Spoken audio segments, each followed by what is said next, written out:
రాధ అయితే ఇంక విక్రమ్‌తో కలిసి సీనయ్య దగ్గరికైతే వెళ్తుంది. ఇంకా అలా వెళ్ళేటప్పటికైతే, అయ్యో! నేను పెళ్లి చేసుకున్నానని చెప్పని మా నాన్నకి తెలిసిపోతుంది.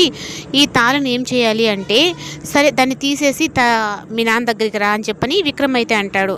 ఇంకా అలా అనిన తర్వాత ఇంకా తాళికి తను తీయకుండా అలాగే తన మెడలో తాళి కట్టింది అవన్నీ గుర్తు చేసుకొని, అయ్యో! తాళికి తీయకూడదు అని చెప్పని ఇంకా తాళినైతే దాచిపెట్టి ఇంక సీనయ్య దగ్గరికెళ్తే వెళ్తుంది. ఇంకా తన కూతుర్ని అలా చూసేసరికి ఇంక సీనయ్యకైతే ఎక్కడ లేనంత సంతోషం వేస్తుంది. అందులో నా అల్లుడితో కూడా కలిసి వచ్చింది నా కూతురు అని చెప్పనని. రాదేమో నేను పెళ్లి చేసుకున్నందుకు మా నాన్న తిడతాడేమో అన్నట్టుగా తను భయపడుతుంది.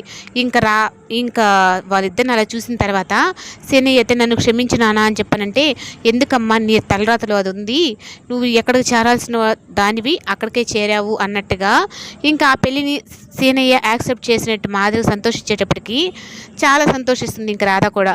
ఇంకా విక్రమ్ అయితే ఏంటి ఈ సీనయ్య ఇలా మాట్లాడుతున్నాడు, చేరాల్సిన చోటుకి రాధ ఎందుకు చేరుతుంది అని అంటే, అప్పుడైతే ఇంక సీనయ్య అయితే అసలు నిజం కూడా బయట పెట్టేస్తాడు. నువ్వు వెతికే చిట్టి ఎవరో కాదు బాబు, ఈ రాధే ఈ చిట్టి.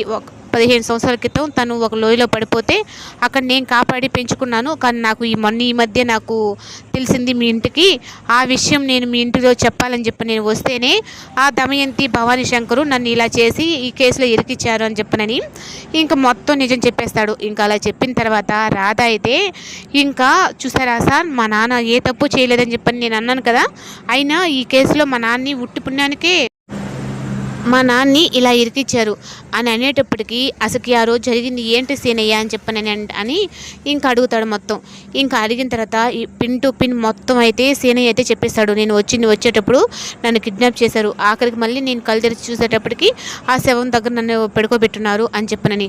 కానీ దీని అంతా వెనక ఉండేది మాత్రం దమయంతి, తర్వాత వాళ్ళన్న భవానీ శంకర్ అని చెప్పనని అసలు నిజం చెప్పేస్తాడు. కానీ ఇప్పుడే నేను వాళ్ళని కానీ ఇది మీరే చేశారని చెప్పానంటే ఇంట్లో ఇప్పటికే గొడవలు అవుతున్నాయి. ఇంకా ఈ విషయం మీద ఇంకా దమయంతి ఇంకెంత పెద్ద గొడవ చేస్తుందో తెలీదు.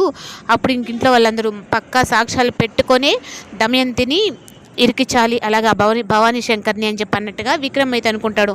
ఇంకా రాధ అయితే అక్కడి నుంచి వచ్చిన కాడి నుంచి ఒకటేమైనా ఆలోచిస్తూ ఉంటుంది. నేనే చిట్టినని చెప్పని మా నాన్న ఎందుకన్నాడు, తనేమో మొన్న కూడా విక్రమ్ సార్ కూడా చిట్టి నువ్వే నా రాధవని చెప్పని నాకు తెలిసిపోయిందని చెప్పని అన్నాడు. ఇదంతా ఎలా జరుగుతుంది?